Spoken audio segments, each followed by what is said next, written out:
Hey guys, Casey with Top Branch. We want to go through why you never want to do a 45 back cut. As you're doing jobs and things like that, sometimes things go not as planned. So being able to learn from history or learn from other people's mistakes is really important. So we were called to pick these trees up because somebody ended up felling them and then they were too big for them to handle probably. We're gonna put some pieces together and we're gonna see if we can create this scenario. So the direction that you want to fell the tree, you do a face cut. And if we start putting pieces back together, the feller wanted it to go this way away from what's behind us is a golf course. First face cut was done here, and then we have a second face cut here, right here. What's happening here is a rule that you don't want to break is you want to be within the first basically third of the tree. So that way if this tree sets back on itself, it doesn't go the wrong way, or if it does, then you can do some measures to get it so that way it can go the right way by putting in wedges or putting a rope in it or something like that. So they ended up cutting this face out here, and then it wasn't enough because most people will say, well, I have to go at least halfway. So they ended up doing another cut here as well. So then they say, well, I'm past the halfway point of this tree. Plus west is behind me, and so south and west is where the tree ended up growing. So if we were to stand this tree back up, a lot of the weight's on the back lean side, so this tree ended up falling back on itself. Old school teaching is to do a 45 back cut right here, so that way it helps push the tree forward. That was kind of the school of thought behind that. But what it does is it actually makes a leverage point here where it actually wants to split the fibers apart instead of the fibers being pulled up when this cut is parallel with the ground. So when you end up doing a 45-degree cut right here, it will promote there to be splitting here, and it can make it go backwards. They probably ended up getting a saw stuck as well, so when they were doing this back cut here, it probably pinched. So at the base of the tree, you can see how this is a super point right here, but all of these cells right here are cut. So what ended up happening is they ended up pinching their saw most likely, and then had to get another saw and cut the face of this out, so the tree ended up going backwards. So they couldn't put a wedge in or anything like that because they basically didn't do the setup of this tree very correctly. This is a super no-no in terms of if there was a house or something behind this tree that was relatively valuable, it would have smashed right into it. So if we're going to learn anything from history is don't do this. So now we're going to show you what happens with the physics of the tree on the smaller trees. So we're going to do some of these type of cuts on smaller trees and see what happens and see how much body weight I can put into these trees before something bad happens. Whew, crazy weather we having last night. So we're going to show you the 45 back cut versus conventional. Like the other trees, they were have a back lean. These ones have a back lean, and I'm going to hang on them and see if it breaks easy. Put my face cut in on this direction and just come backwards and see if we get our saw pinched. I'm going to go in about a third.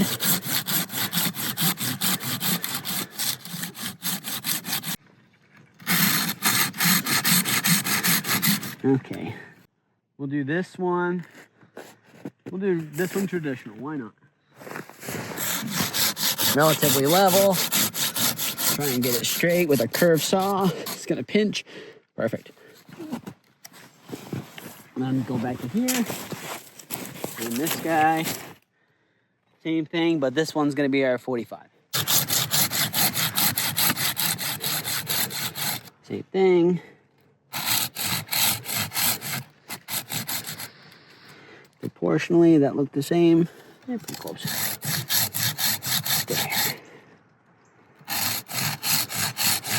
Okay, and then this one is going to be our 45. Let's go till it pinches. Okay. So as you can see, with this one you can see how if it would be hard to drive any wedges into here, plus they would bottom out. When we look at this one over here, on another video that we did, we call it palm tree cut, and if we take our wedges and we put them in on this side, I can always cut a little opening on my face cut and allow the wedges to go all the way through if I need some extra lift, especially like on a small tree. But say we have a lot of back lean and something happens. If in a situation like this, a lot of times, tree will stand there for a very long time before something happens. On a situation with a 45 back cut, if there's a lot of extra lean for some reason, it will end up wanting to split the fibers apart, and it will actually create it so then that way the tree will just fall backwards and the whole thing will bust. So I'm gonna hang on this tree and see if this breaks or not, and see how far up I have to go in order to get it to break. But look, it's pretty. That one took a lot, and it just kind of kept bending and bending. Of course, this is wintertime, so it's a little frozen, but with this one here, I'm probably just gonna like put a little tiny bit of weight on it, and it's gonna just break.